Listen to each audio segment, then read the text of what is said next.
مجلس کی کامیابی کے لیے دعا کرتے ہیں وہ دعا کریں گے اور اللہ ان کی دعاؤں کو قبول کرے گا۔ مجھے یقین ہے کہ نوجوان اپنی بے باکی کا مظاہرہ کریں گے، نوجوان بے خوف ہو کر اپنے اتحاد کو مضبوط کرے گا، نوجوان اپنے مستقبل کے لیے تلنگانہ کو بچا کر رکھے گا۔ مجھے یقین ہے کہ میرا اللہ اپنے حبیب محمد مصطفیٰ صلی اللہ علیہ وسلم کے صدقے میں ہم تمام کو کامیاب کرے گا۔ میں تو اللہ سے ہی دعا کرتا ہوں کہ پروردگار تجھے تیرے حبیب محمد مصطفیٰ صلی اللہ علیہ وسلم کا واسطہ، یا اللہ رسول اللہ صلی اللہ علیہ وسلم کی امت پر اس وطن عزیز میں رحم فرما۔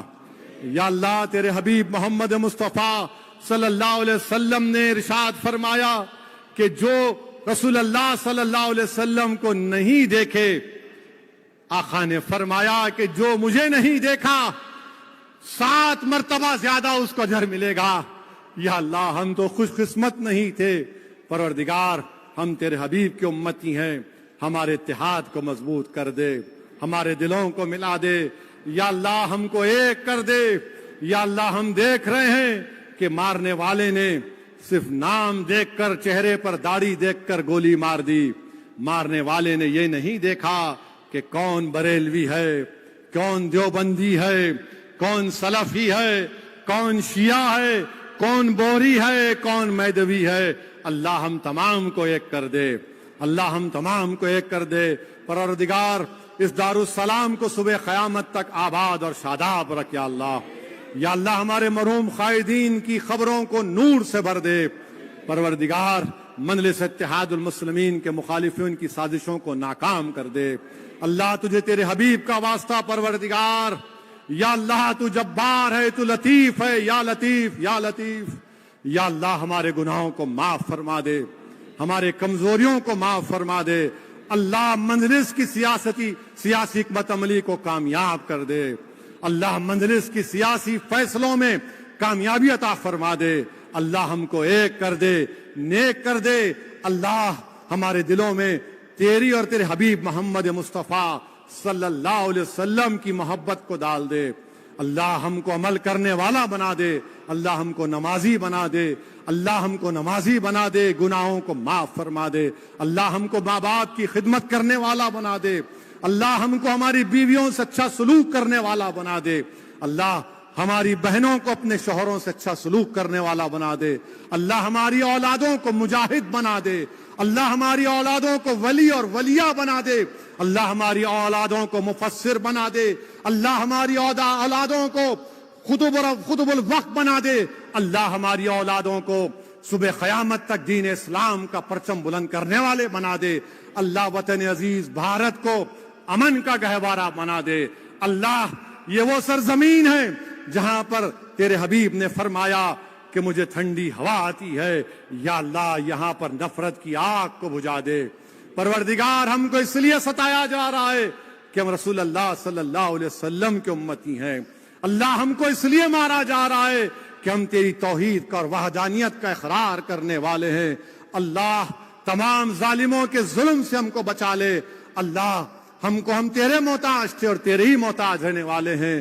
اللہ یہ ماہ ربیع الاول ہے، یا اللہ تیرے حبیب کی آمد کا مہینہ ہے۔ پروردگار جب ابو لہب کو راحت مل سکتی جنت میں تو ہم تو آقا کی امت ہے، یا اللہ ہم پر رحم فرما دے، ہم پر کرم فرما دے، ہم پر فضل فرما دے۔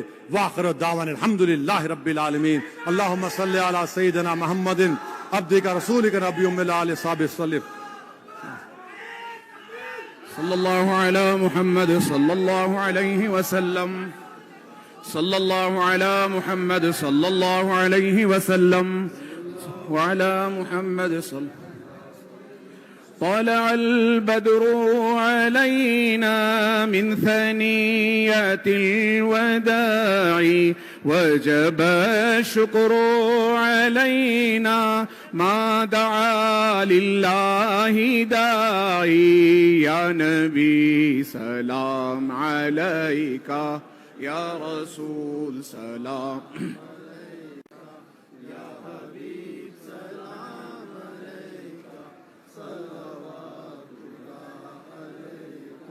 أرسل الله تعالى أرسل الله تعالى عندنا نورا مبينا مصطفى ما جاء إلا مصطفى ما جاء إلا رحمة للعالمين يا نبي سلام عليك يا رسول سلام عليك يا حبيب سلام عليك صلوات الله عليك يا رسول اللہ بچا لو ہم گرے ہم کو سنبھالو نارے دوزخ سے بچا لو اپنی کملی میں چھپا لو یا نبی سلام علیکہ یا رسول سلام علیکہ یا حبیب سلام علیکہ صلوات اللہ ربنا تقبل منا الفاتحة إلى حضرة النبي صلى الله تعالى عليه وسلم.